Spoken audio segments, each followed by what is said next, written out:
Hey everybody, this is Dr. Moore. I'm back here with Josh Barton for our next segment, and we had just transited the country from Florida to Texas back here to beautiful Colorado, and Josh has just woken up and he's got some paralysis and he's coughing up blood. Sounds like a great day. Take it away, Josh. Yeah, so obviously the wife felt I needed to go to the ER. She's crazy, dude. She's overthinking it. I told her I can shake it off. I'll be fine. Yeah, that's it. That's the guy way. So, but based on my history over the past couple weeks, I agreed with her and went into the ER. I was seeing, of course, MRIs, CT scans, X-rays, all kinds of blood work.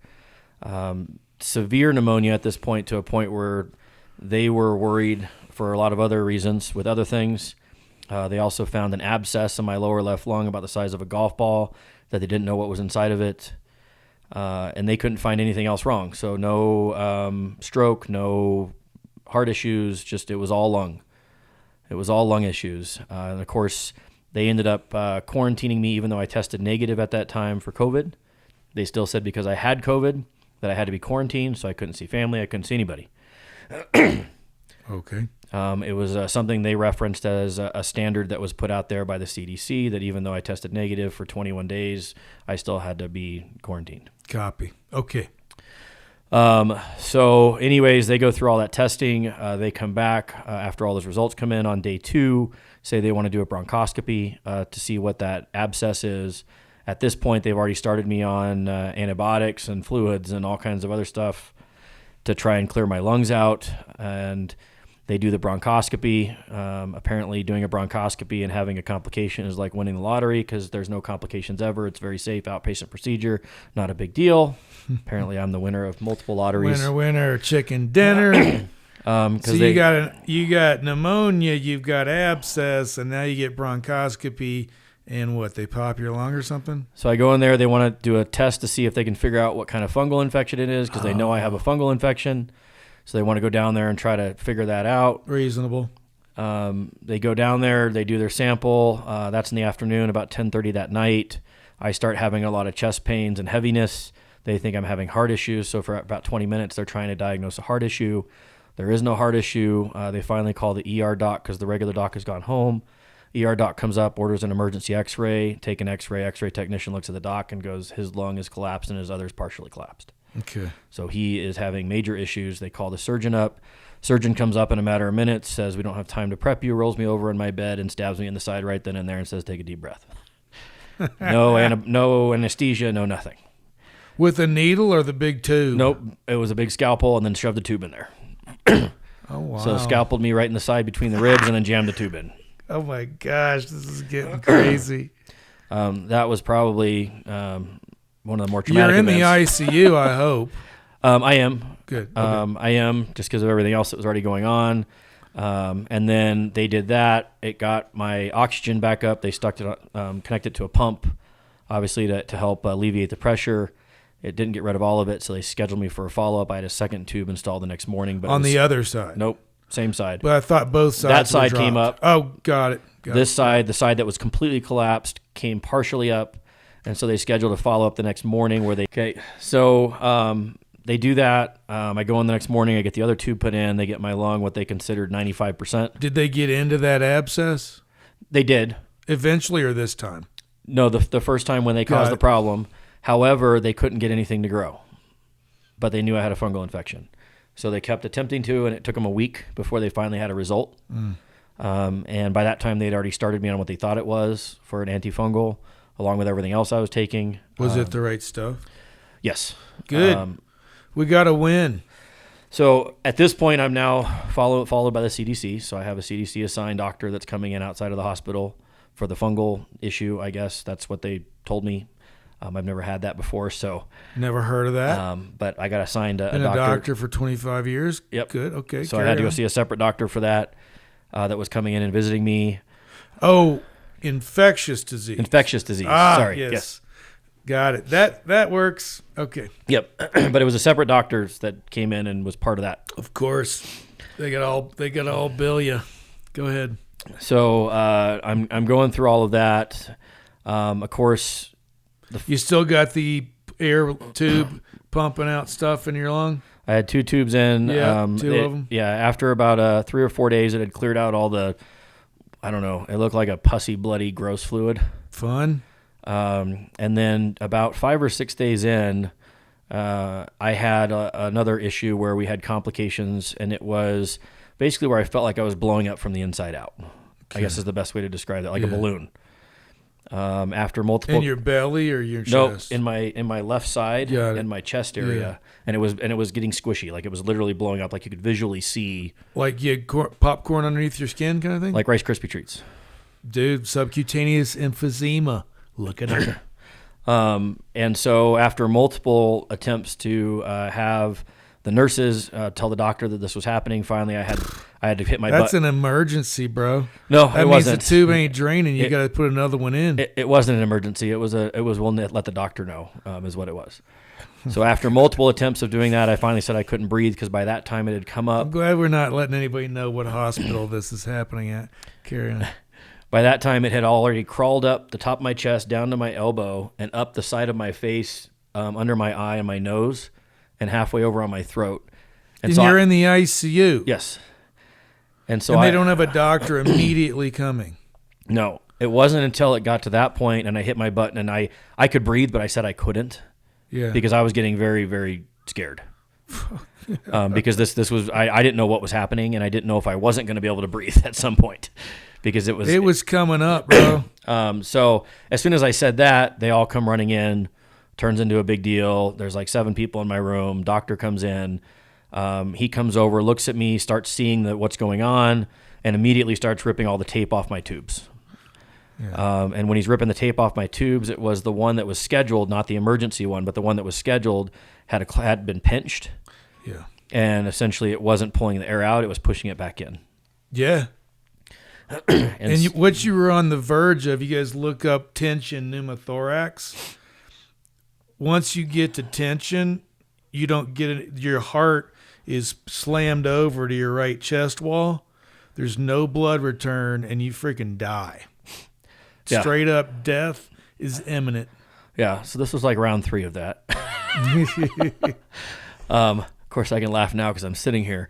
But yeah, so they found that. So it's a kinked tube. They open it up. As soon as you open that up and put it on suction, all this resolves. But now they flushed you've out. got all this air in the fat of your body. Yeah, and so the hard part is after that happened, my wife then ended up with COVID, so she couldn't come see me anymore. Yeah. And of course, it took probably 2 weeks, I think, was probably a good time frame that I had that Rice Krispie feeling where it was like pins and needles, and it was extremely painful. Absolutely. And it was literally under my eyes, my nose, it was everywhere, and it was just super, super painful. And having her not be able to come in, we're now getting into week 2 of my wonderful hospital stay. And by the way, this is every morning at 6:30 I get x-rayed. Yeah. They were worried about blood clots. They were worried about all kinds of different things. So I was constantly, every 3 or 4 days, getting a CT scan. I was getting an x-ray every morning at 6:30. I mean, I was like a constant, going somewhere, doing something, pulling some kind of test. Yeah, this is how it works. And so week 2 comes around. I've had those 2 bouts now, and now because of and I guess this, I don't know if it's not a formal term. The term the x-ray technician used, who would come and see me every morning because I built a pretty good relationship with them, and winning the lottery apparently is more common than they like you to know. But he used a slang term called crepiditis. I don't know what that means, but he said that's what this Rice Krispie feeling was. The term is crepitus. Crepitus. Yeah. Okay, that's what it was. Yeah, that's just the description of the subcutaneous emphysema. Yeah. The subcutaneous emphysema is the term for air in the soft tissues outside of your lung, and that happens because you've got a popped lung, and so that air is under pressure. It's got to go somewhere. Yeah. So the lowest barrier to entry is the soft tissues. When they are getting filled up, it then starts to push over to the other side and kill you. Yeah. Yeah. So all that happened after the clogged tube and the air, I hadn't slept, so I wasn't sleeping. I literally wasn't sleeping. And so that was going into week 2. Then wife couldn't see me anymore. By the time I was in the end of week 2, I had not slept literally an entire week. And all they've got you on is oxygen, no CPAP stuff. No CPAP stuff. Well, got it, because all right, I got it. Go ahead. So I'm on oxygen, and of course all the other drip stuff they have me on. And I did have a really good pain management doctor that was very helpful in coming in and figuring out where those levels were and where I needed to be at. But the sleep then turned into a problem, and I was literally awake for a solid week. And I'd never... Did they think about Ambien or anything to help you out? They actually tried things, and it made it worse. It made me have severe anxiety. I've never had anxiety before. Got it. I started seeing things that weren't there. Purple elephants, etc. I started having panic attacks, and then more they tried to give me to calm it down, the worse it got. And so it turned into, and I know it sounds funny, but it turned into me with my door wide open, and whenever they'd shut it, I'd freak out. If they'd turn off my lights in my room, even if it was 2 o'clock in the morning, I'd freak out, and I would just be watching South Park at 2:30 in the morning on reruns, and that was the only thing that kind of kept me halfway insane. Oh my God, this is hell. And of course, my wife still couldn't come see me, so I'm literally charging up our credit cards, ordering drop stuff from like 7-Eleven. I mean, I had to do something because I was not doing well. And so they deliver to the ICU. They actually did. Oh my God. Grubhub will deliver to the ICU.